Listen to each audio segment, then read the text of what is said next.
Gary, since you have masters in biblical studies, I only have bachelors. Do you share the same frustrations I have that these things are not taught? And I'm not going in conspiracy theories. I don't like conspiracy theories, but aren't you frustrated now when you remember your days of studying how many professors wouldn't be? I'm not saying they're ignorant, but they're just not open to teach or even read much about these things because they may find them irrelevant or more maybe more like mythology and simply not so important for our everyday life. Do you share that same frustration? Yeah, a lot of the material is still very steeped in systematic theology, which is kind of just one way of seeing things, and you have to fit everything into that systematic theology. It's very limiting. I mean, it's good to be learning all of the perspectives that people have had through history, and that people have now. We need to be able to understand where people are coming from and understand their perspective and listen to them, and instead of trying to speak over them and try to tell them they're wrong and this is how we should do it. But at the same time, there needs to be a lot more learning and engagement and just opening up all of this, and I think that's happening, but the scholarly world, it takes a long time for that to happen, and when it finally does start happening in the scholarly world, it takes like 50 years for it to trickle out into the layman world. I think that might be speeding up now, especially with the work of podcasts like the Naked Bible podcast that it has really opened so much, and the Bible Project, and all of these things. It's really opening things up for people. So I think the floodgates are starting to open for people, because once all of the information that the scholarly world has gets out to everyone, then you can't really stop that. Like, and you can't box it back up into their neat little packages. People start questioning things and saying, well, okay, I see how that is, but what about this? And what about that? And can we think a little bit differently? It's not like that you're necessarily wrong, but can we think a little bit differently about that to get a little more true? I think one thing we got to remember that all this is really tools for the work of the kingdom, right? Whether it's systematic theology, biblical theology, word studies.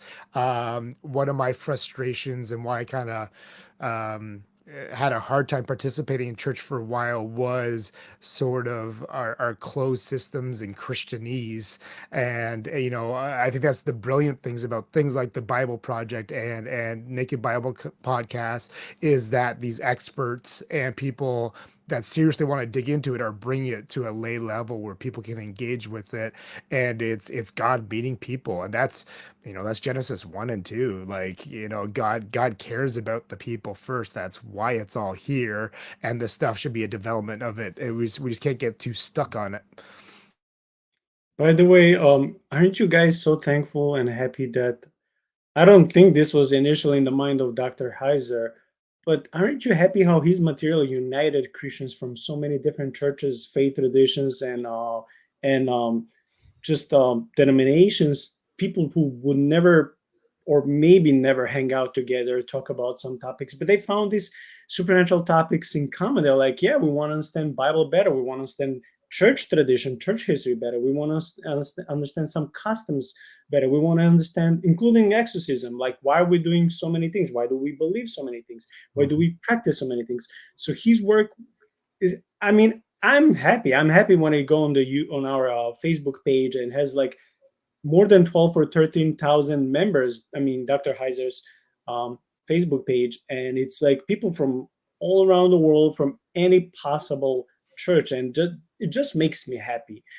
I wanted to mention in a good way. Well, I mentioned all of my professors in good way when I mentioned their names, but I noticed that many professors wouldn't be acquainted with these topics, and I wasn't able to speak with them so much. Or, if I would ask them, hey, for my thesis, can I write about divine counsel? So they're like, well, can you please explain what do you mean? And then I would tell them, and they would usually allow me.